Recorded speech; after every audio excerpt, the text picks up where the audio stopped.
en el año 130 a.C., un emisario chino llamado Zhang Qian regresó a casa después de 13 años de cautiverio y viaje. Había salido con una misión diplomática. Volvió con algo mucho más valioso, el conocimiento de que, al otro lado de desiertos y montañas imposibles, existían civilizaciones enteras dispuestas a comerciar. Ese viaje abrió una ruta que conectaría a Roma con China.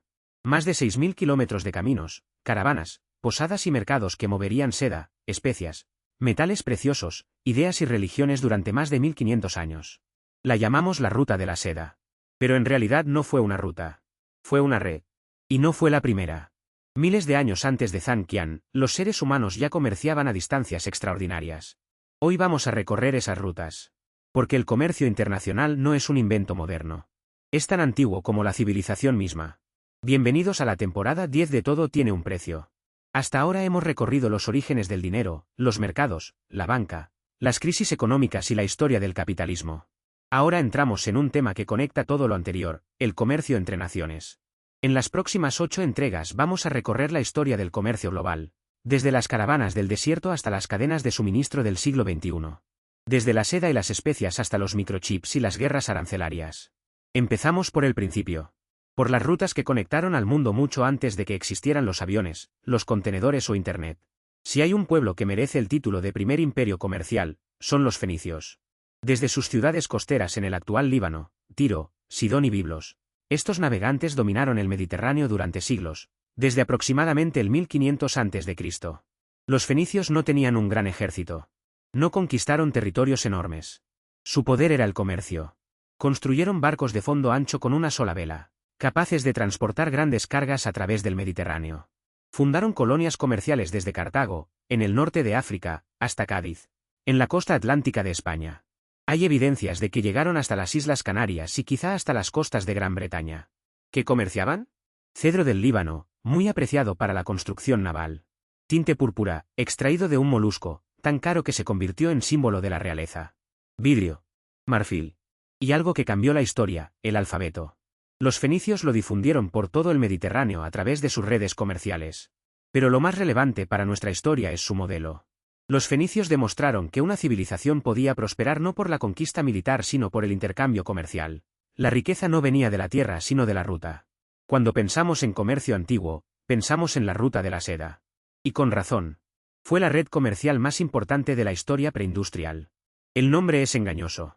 No era una sola ruta sino una maraña de caminos que se extendían más de 6.400 kilómetros por tierra. Desde la antigua capital china de Chang'an, la actual Hongyan, hasta los puertos del Mediterráneo oriental. Y no solo se comerciaba seda, aunque la seda china fue su producto estrella durante siglos. La red se consolidó a partir del siglo II a.C., cuando la dinastía Han de China abrió formalmente el comercio hacia el oeste. A lo largo de la ruta, las mercancías pasaban de mano en mano. Un fardo de seda podía cambiar de dueño 10 veces antes de llegar a Roma.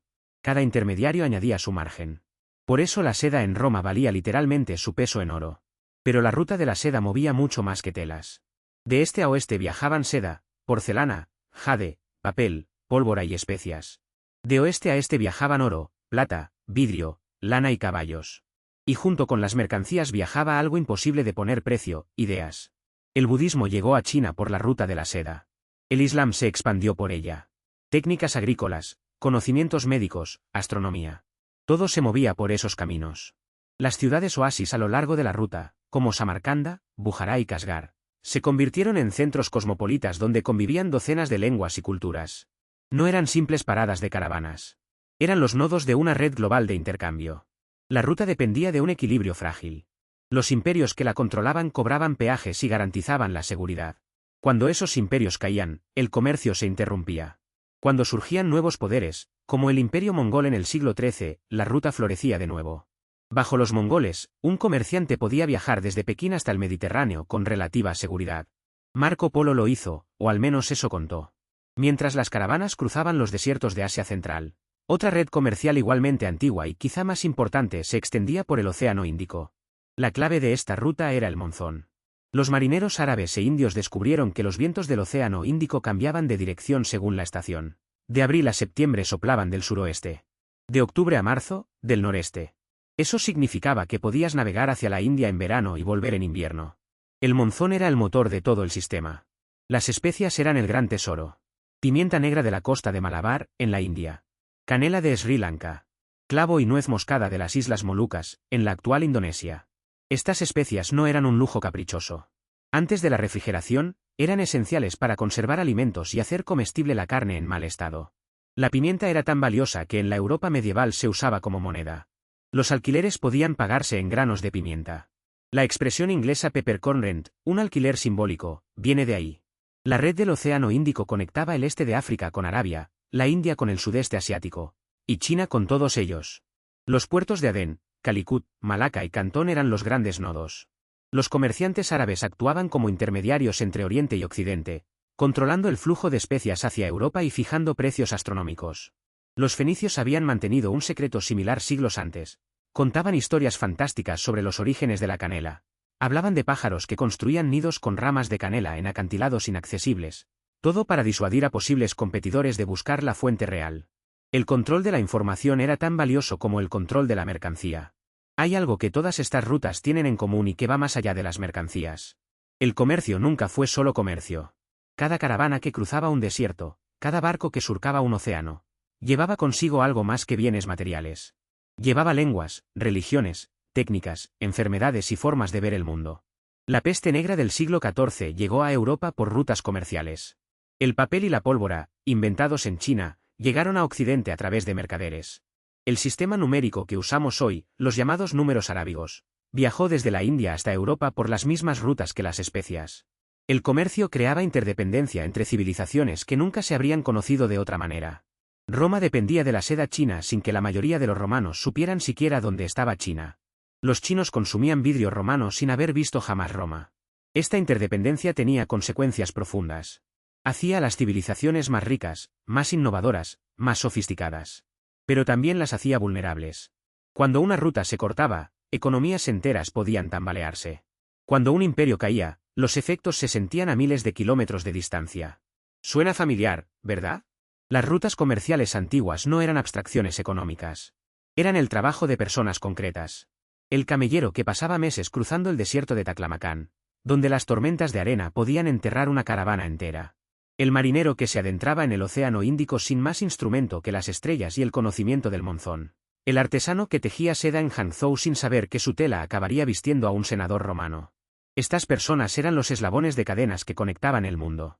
Y como en toda cadena comercial, los beneficios no se repartían por igual. Los intermediarios, los que controlaban los puntos estratégicos de la ruta, eran quienes más se enriquecían. Los productores y los consumidores finales recibían una fracción del valor. Esa estructura, intermediarios que capturan el margen mientras productores y consumidores se llevan la menor parte, se ha repetido en cada era del comercio global. Desde las caravanas del desierto hasta las plataformas digitales del siglo XXI. 3 ideas para llevaros de este episodio. Primera, el comercio a larga distancia es milenario. Los fenicios dominaban el Mediterráneo hace 3500 años. La ruta de la seda conectó China con Roma durante más de 1500 años. Las rutas del Océano Índico movían especias mucho antes de que Europa supiera que existían. Segunda, el comercio nunca fue solo mercancías. Las rutas comerciales transmitían ideas, religiones, tecnologías y enfermedades. El intercambio cultural fue tan importante como el intercambio material. Tercera, las estructuras básicas del comercio global se establecieron en la antigüedad. Intermediarios, rutas estratégicas, control de la información, distribución desigual de los beneficios. Todo eso ya existía hace miles de años. Durante miles de años, el comercio se movió a la velocidad de un camello o de un velero. Las rutas eran largas, el riesgo era enorme, y los intermediarios se quedaban con la mayor parte del beneficio. Entonces, en el siglo XV, un nuevo tipo de barco lo cambió todo. Y el comercio se convirtió en conquista. Eso, la próxima vez.